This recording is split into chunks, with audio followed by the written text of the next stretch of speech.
Good morning, I'm Craig Negrelli. It's Friday, May 2nd, 2025, and these are your unbiased updates.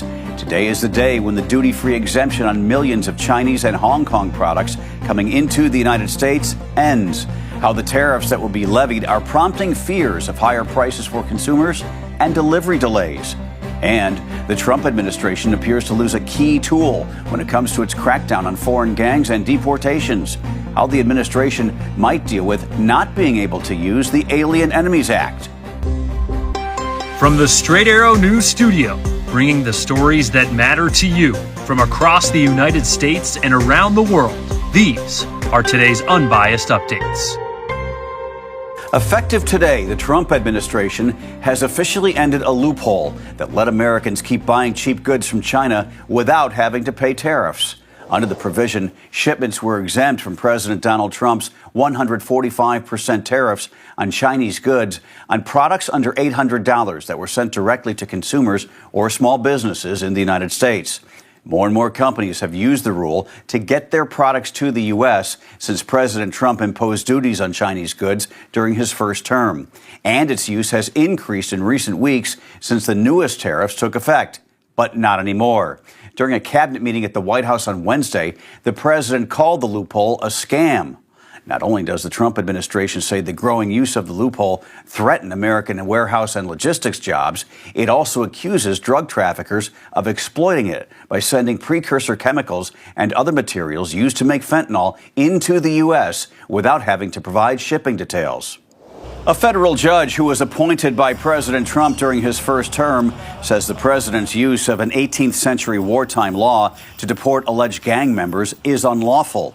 U.S. District Judge Fernando Rodriguez Jr. of Texas wrote in an opinion on Thursday that while he does not question the president's authority to detain and remove aliens who engage in criminal activity, he believes the administration's invocation of the Alien Enemies Act exceeds the scope of the law. President Trump invoked the Alien Enemies Act to target members of the Venezuelan gang Tren de Aragua, which the Trump administration claims is invading the United States. The ruling only applies to Alien Enemies Act-based deportations and does not prevent the government from detaining or seeking the deportation of people under the Immigration and Nationality Act. Just after the Trump administration hit the 100-day mark, a major personnel shakeup. Mike Waltz will no longer serve as National Security Advisor. However, Waltz is staying in the administration. President Trump has nominated him to be the U.S. ambassador to the United Nations. While the president did not give a reason for the change, it comes amid concerns from both sides of the aisle over the use of the Signal messaging app to discuss national security matters, including the recent bombing of Houthi rebels in Yemen. Waltz took the blame for a group chat that accidentally included the editor-in-chief of the Atlantic media outlet. President Trump has not yet named who will replace Waltz, but in the meantime, Secretary of State Marco Rubio will be pulling double duty to fill the role. In order to officially become the ambassador to the UN, the Senate must approve Waltz. President Trump has signed an executive order aimed at what he believes are biased news organizations. The order tells the Corporation for Public Broadcasting to cease federal funding for the Public Broadcasting Service, known as PBS, as well as National Public Radio, or NPR. In a post on X, the White House said they both receive millions of dollars from taxpayers to spread, quote, radical woke propaganda disguised as news. It also states, at the very least, Americans have the right to expect that if their tax dollars fund public broadcasting at all, they fund only fair, accurate, unbiased, and nonpartisan news coverage. The broadcasting entities receive about $500 million in public money from the Center for Public Broadcasting. The president and CEO of PBS had been fighting the impending cuts, saying in a statement that PBS has bipartisan support in Congress and supports enriching and inspiring programs of the highest quality. Critics also contend that President Trump is using his federal powers to control institutions that have differing political viewpoints from his. Across the world, Israel's Air Force struck near Syria's presidential palace early Friday after warning Syrian authorities not to march toward villages inhabited by members of a minority sect in the southern part of the country. The Israeli army said fighter jets struck near the palace of President Ahmad al-Sharaa in Damascus, but gave no further details. Friday's strike marks Israel's second on Syria this week. It comes after days of deadly clashes between pro-Syrian government gunmen and fighters who belong to the Druze minority sect. In a joint statement, Israel's Prime Minister Benjamin Netanyahu and Defense Minister Israel Katz said the strike was a message to Syrian leaders, quote, "We will not allow the deployment of forces south of Damascus or any threat to the Druze community." Finally this morning, as you get used to the new and improved Straight Arrow News website and app, we have another change to tell you about. Straight Arrow News has a new look, and we're taking deep dives into the issues that impact you. So be sure to check out our 3-part series on the demise of American pharmacies. Did you know roughly 1 in 3 retail pharmacies across the United States have closed since 2010? It's part of a bigger issue that's taking a toll on the nation's healthcare system. In a special report coming out today, Ray Bogan dives into the role of pharmacy benefit managers and how they impact Americans trying to look after their health. So look for that. President Trump announced he's nominating Mike Waltz to be the next United Nations ambassador. The announcement came just hours after he fired Waltz as national security advisor. Waltz's future in that job had been in question since March when he accidentally added a reporter to a group chat about military airstrikes against Houthi rebels in Yemen. Messages from that group chat were later made public and revealed Secretary of Defense Pete Hegseth disclosed operational details in the chat, including launch time, aircraft type, and missile type. Waltz will need to be confirmed by the Senate before he can start the job. President Trump also announced Secretary of State Marco Rubio will serve as interim national security advisor. The United States Postal Service is the latest federal government entity to join in on President Donald Trump's crackdown on illegal immigration. According to the Washington Post, the Postal Inspection Service, a small department within the USPS, has partnered with the Department of Homeland Security to provide details on undocumented immigrants. A video posted on social media Sunday by the Drug Enforcement Agency seems to confirm the move. At least one official from the Postal Inspection Service was spotted aiding in the roundup of more than 100 undocumented immigrants at an underground nightclub in Colorado. The agency has reportedly joined a DHS task force meant to track down, detain, and ultimately deport unauthorized immigrants in the U.S. The Post says immigration officials are specifically looking to access a program called Mail Covers, which takes pictures of the outside of envelopes and packages, as well as the inspection services surveillance systems. Those systems include data like credit card and financial information and IP addresses. Aiding other agencies is not new to the Postal Inspection Service. It's collaborated in the past to help locate fugitives, drug traffickers, and other alleged criminals. This is, however, the first time it's been involved in helping with immigration investigations. And breaking news live at 5, huge crowds in downtown as workers in Atlanta joining a global call for a better tomorrow. You see our chopper over the scene as people are marching throughout downtown with the rally starting earlier today at the state capitol. It's part of May Day, or International Workers' Day. And rallies and marches are actually happening on nearly every continent: Greece, France, Guatemala, multiple cities here in the United States, all joining this movement. May Day draws attention to fair wages, safe working conditions, and more recently, immigration. Atlanta News First political reporter Doug Reardon is live at 5 from the state capitol, where it all began. And Doug, what's the hope from people rallying together today? Well, guys, they're asking for all of that: better wages and especially better paid leave here in Georgia, where workers are only entitled to 3 weeks. So this May Day, workers around the world and here in Georgia are marching for all of that, with an especially big focus on immigration and the Trump administration's influence on the labor force. It all started here at Liberty Plaza a couple hours ago.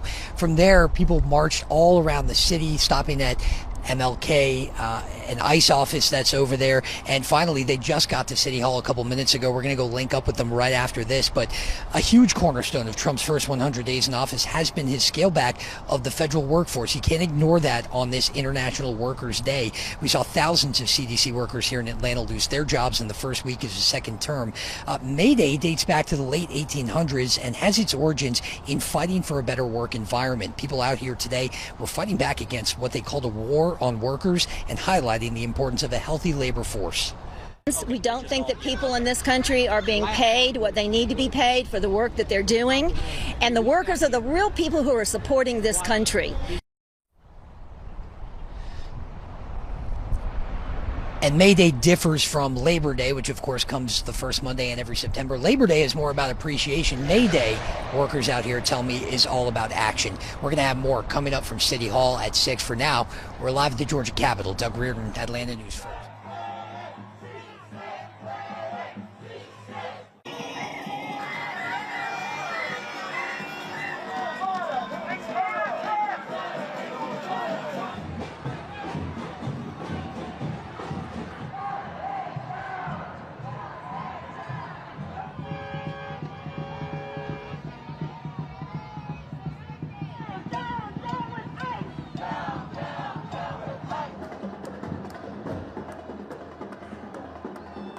If we do not allow Trump and his friends to divide us up by the color of our skin or where we were born or our sexual orientation, if we stand together around a progressive agenda, if we start electing candidates who work for us and not the billionaire class,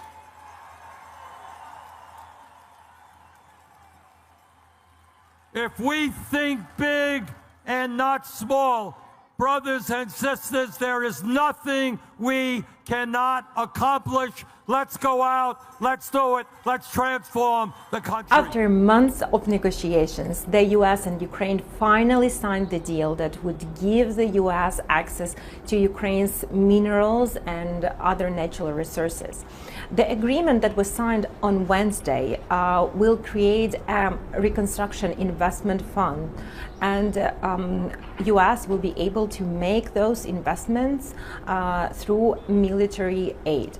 For example, this is the way how Ukraine could receive so badly needed air defense systems. Ukraine needs those systems in order to protect itself against Russian massive missile strikes that happen here quite frequently. Ukrainian officials also say that this version of the deal that was signed on Wednesday is much more beneficial for the country compared to the first draft that was introduced in March. For Ukraine also is very important to keep this support from the U.S. because Washington's aid was crucial in Ukraine's resistance against Russia for the last more than 3 years. The deadline to get your real ID is a week away, and we're talking about the gold star on your driver's license or your state ID. And it's something that's been worked on for the past 20 years. We've got our Jai Cunningham. He joins us right now. And Jai, this is designed to tighten up those safeguards. Yeah, Leigh, the federal government passed the Real ID Act back in 2005 with the idea of improving security at airports and other federal facilities. This is after the 9/11 attacks. Now, it took this long because, well, each state had to get millions of Americans up to compliance.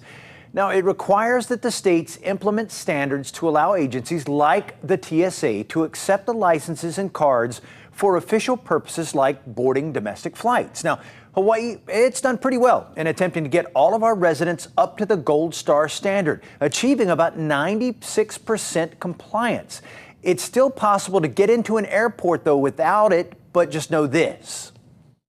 We do have means to try to attempt to validate identity. It is a pretty lengthy process, so if there's no ID whatsoever, please make sure you allow lots of extra time to travel to the airport. And of the over 1 million residents that have driver's licenses or state IDs, only about 60,000 don't have a Real ID compliant ID. That's a significant number of people that we got into the program. And of those... Now, if you are looking to travel and you are not Gold Star compliant, well, here are your alternatives. First, a U.S. passport or a U.S. passport card. Now, a U.S. Department of Homeland Security trusted traveler card. You can also get through with a U.S. Department of Defense ID or a permanent resident card. Now, in the state of Hawaii, the 4 counties are responsible for issuing the Real ID Gold Star driver's licenses as well as the state ID cards. Jai Cunningham, Island News. You're the first graduating class of the golden age of America. We're in the golden age. You watch. It's the golden age.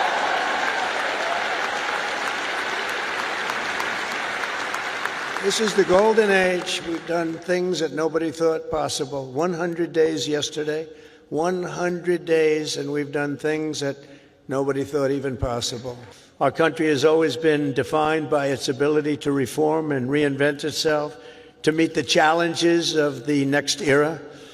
The last 4 years were not good for our country, but don't let that scare you. It was an aberration.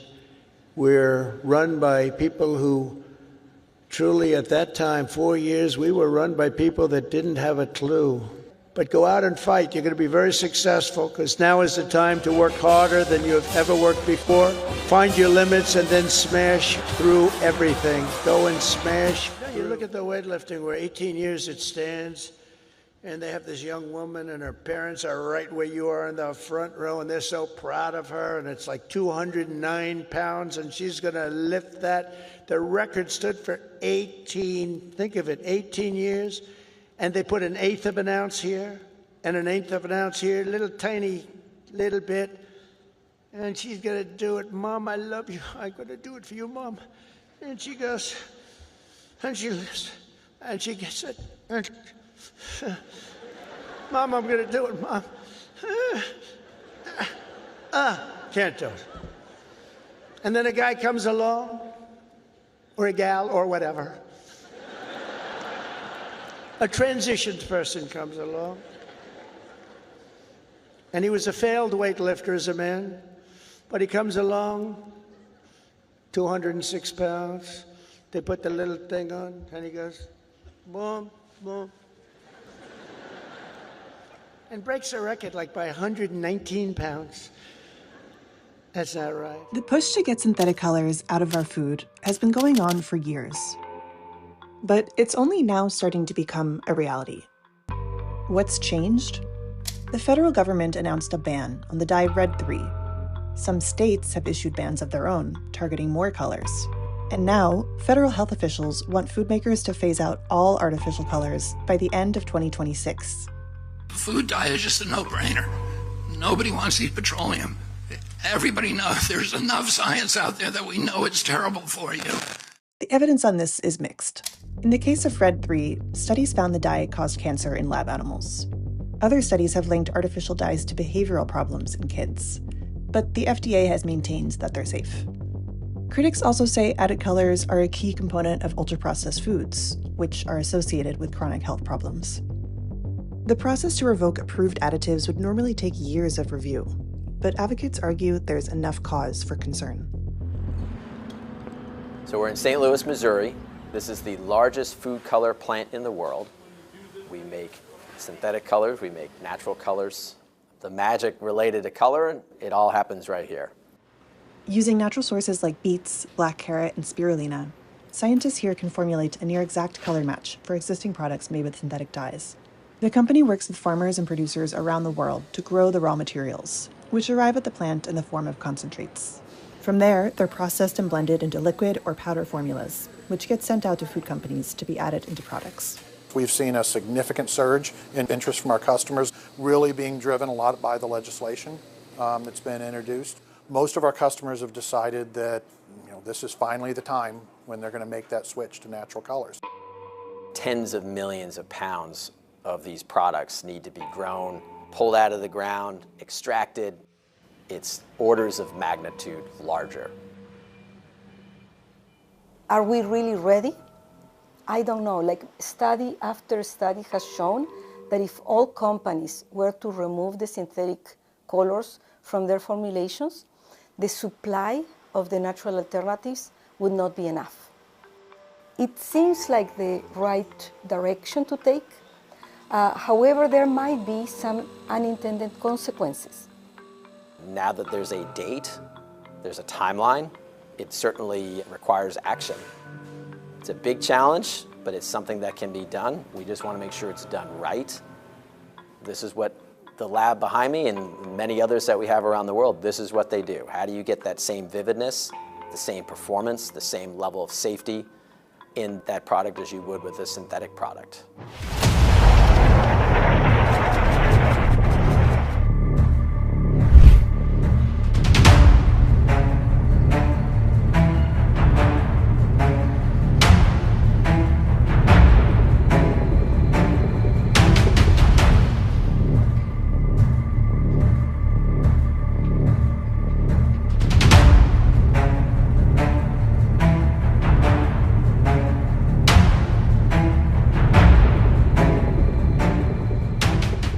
تحذير حركة حماس من استخدام الأراضي اللبنانية للقيام بأعمال تمس بالأمن القومي اللبناني، حيث سيتم اتخاذ أقصى التدابير والإجراءات اللازمة لوضع حد نهائي لأي عمل ينتهك السيادة اللبنانية.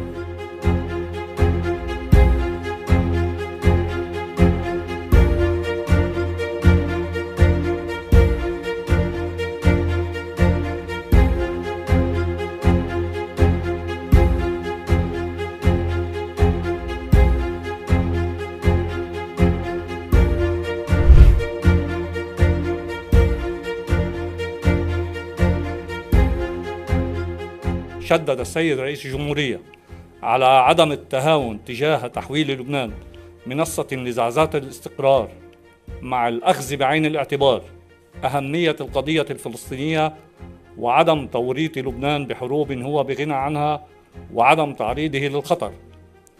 كما أشار السيد رئيس الحكومة إلى ضرورة تسليم السلاح غير الشرعي تطبيقا لوثيقة الوفاق الوطني وللبيان الوزاري للحكومة، وعدم السماح لحماس أو غيرها من الفصائل زعزعة الاستقرار الأمني والقومي، وأن سلامة الأراضي اللبنانية فوق كل اعتبار.